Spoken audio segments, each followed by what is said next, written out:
વિદેશ મોકલવાની લાલચ આપી લોકો સાથે છેતરપિંડી કરતા ઠગને નડિયાદ પશ્ચિમ પોલીસે ઝડપી પાડ્યો છે। વડોદરાના સેલ્વિન મેકવાન નડિયાદના જૈનમ શાહ અને ફ્રેન્ડી સાથે મળી કરતા ચલાવતા હતા ઓવરસીઝનો વ્યવસાય। નડિયાદના ગોપાલભાઈ ઝાલાને કેનેડા મોકલી આપવા માટે ₹7 લાખ લઈ વિઝા નહીં અપાવી કરી હતી છેતરપિંડી। ગોપાલ ઝાલાએ પોતાના રૂપિયા પરત માંગતા બનાવટી વર્ક પરમિટ, વિઝા અને વિઝા એપ્રુવલ લેટર વોટ્સએપ દ્વારા મોકલી આપ્યા હતા।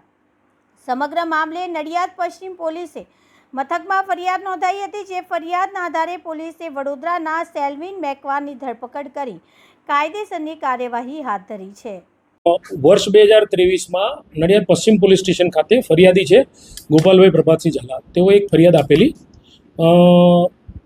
ફરિયાદની હકીકત જોવા જઈએ તો આજે ગોપાલભાઈ છે એમના એક મિત્ર છે જૈનમ શાહ કરીને, જે પોતે નડિયાદના રહેવાસી છે। હવે આ ગોપાલભાઈને વિદેશ જવાનું હોવાથી તેમણે આ જૈનમભાઈને કહેલું કોઈ સંપર્ક હોય તો બતાવો। આ જૈનમભાઈએ તેમને વિશ્વાસ આપેલો કે ભાઈ વડોદરા ખાતે એક સેલ્વિનભાઈ મેકવાન કરીને છે, જે એન્જલ ઓવરસીઝ કરીને એક પોતાની કંપની ચલાવે છે અને એ પોતે એ વિદેશના વિઝા અને વર્ક પરમિટ વગેરેનું કામ ઝડપથી કરી આપે છે। એટલે આ અનુસંધાને પછી સેલ્વિનભાઈ અને જૈનમભાઈ સાથે એક ફ્રેડીભાઈ છે, એ લોકોએ આ ગોપાલભાઈની મુલાકાત કરેલી અને ગોપાલભાઈને તેમની વિઝા વર્ક પરમિટ વગેરેની કાર્યવાહી ઝડપથી કરવાની ખાતરી આપેલી। આ અનુસંધાને એમની પાસેથી જુદી જુદી રીતે લગભગ ₹7 લાખ જેવી નાણાકીય લેવડ દેવડ કરેલી અને આ નાણાકીય લેવડ દેવડ કર્યા બાદ એક વખત એમને જ્યારે ઓફિસે ગયા ત્યારે આ સેલ્વિનભાઈની ઓફિસ બંધ હતી। એટલે શંકા જતાં એમના મિત્ર ફ્રેડીભાઈ જે છે, ફ્રેડીભાઈની પૂછપરછ કરેલી તો ફ્રેડીભાઈએ કીધેલું કે મારી જવાબદારી છે, હું આ જવાબદારી લઉં, તમારા પૈસા અને તમારો વર્ક પરમિટ વિઝા વગેરે આવી જશે।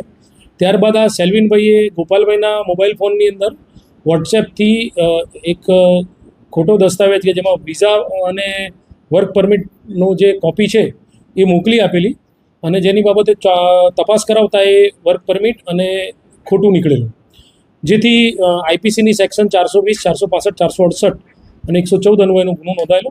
તે કામે અગાઉ ફ્રેડીભાઈ વિરુદ્ધમાં ચાર્જશીટ કરવામાં આવેલું હતું અને આ કામના જે સેલ્વિનભાઈ રોબર્ટભાઈ મેકવાન કે જે પોતે વડોદરા છાણી ખાતેના રહેવાસી છે, તેઓને પોલીસે ગઈકાલે 9/6/26ના રોજ કલાક 18:40 વાગે અટક કરેલા છે। આરોપીને આ જે કેવી રીતે આખું સમગ્ર કૌભાંડ આચરેલું છે અને એની અંદર અન્ય કોઈ પણ મદદગારો છે કે કેમ તે અનુસંધાને પોલીસની તપાસ ચાલી રહી છે અને વિશેષમાં આરોપીના રિમાન્ડ લઈ આગળની કાર્યવાહી હાથ ધરવામાં સાહેબ, સામાન્ય રીતે એજન્ટ છે એટલે અગાઉ પણ કોઈ ગુનો નોંધાયેલો છે કે અગાઉ કોઈ છેતરપિંડી કોઈ સાથે થઈ હોય? આ જે આરોપીઓ છે એ પૈકી જે સેલ્વિન રોબર્ટભાઈ મેકવાન છે તેની વિરુદ્ધમાં અન્ય પોલીસ સ્ટેશનોમાં પણ ગુના નોંધાયેલા છે।